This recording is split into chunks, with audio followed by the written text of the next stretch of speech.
Good morning and welcome to the Morning Sprint. I'm Brittany Weir, bringing you the top stories of the day. As always, any questions, comments, please put that in the comment section below. And we're streaming live on Facebook, YouTube, and on our website. We're going to start today with our first story out of Montgomery County. More school resource officers are coming to Montgomery County schools. This comes after Montgomery County Sheriff Hank Parton went before the Board of Supervisors last week, and he asked for funding for 2 more deputies. The board voted unanimously in favor of his request, and Sheriff Parton, who was elected in 2016, has made adding a deputy to every school a top priority. Because of Texas and because of Newtown and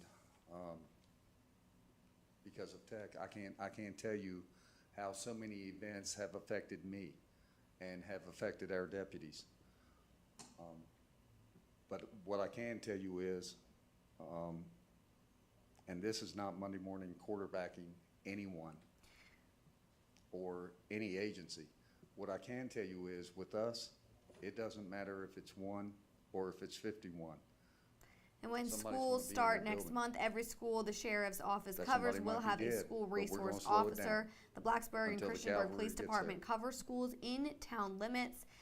10 News reached out to find out if those schools have school resource officers, and we are waiting to hear back from them, but we will get you that updated information.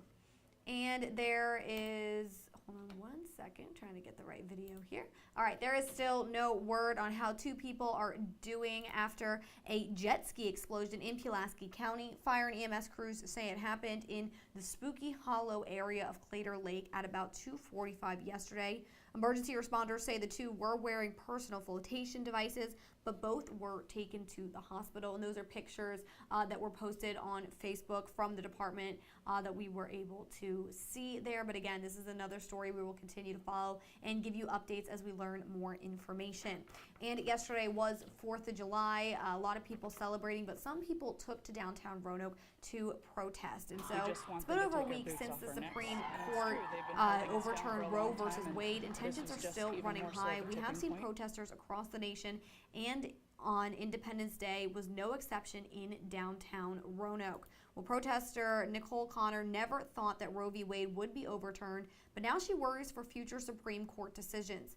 She painted a boot print on her chest to symbolize a quote from the late Supreme Court Justice Ruth Bader Ginsburg, and the handprint over her mouth symbolized her decision to no longer be silent.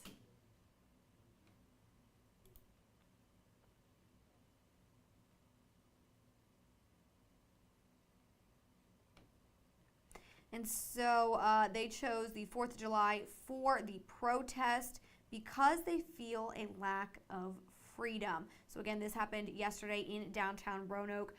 Protesters came out over the Supreme Court's decision for Roe versus Wade. So they wanted to make sure that their voices were heard. We do have the full story available for you on our website at WSLS.com.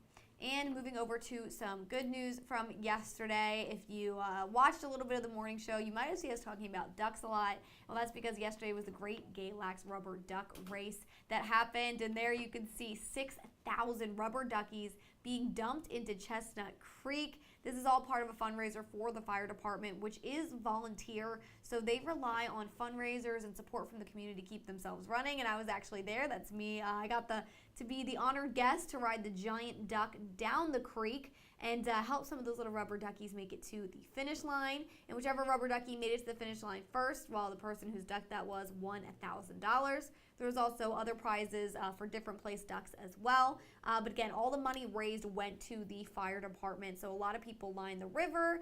They were dressed in their 4th of July gear, ready to celebrate the day. But this is a fun little tradition that they do there. And it was cool to see all the ducks just like floating down the river like that. So many, 6,000 ducks.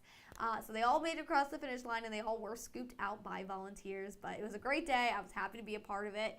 So thank you to everyone who came out to that yesterday. And we have the fun full videos for you available on our website. As always, if you have any questions, comments, you can reach out to us at WSLSnews@WSLS.com. That is our email. We're always looking for story ideas.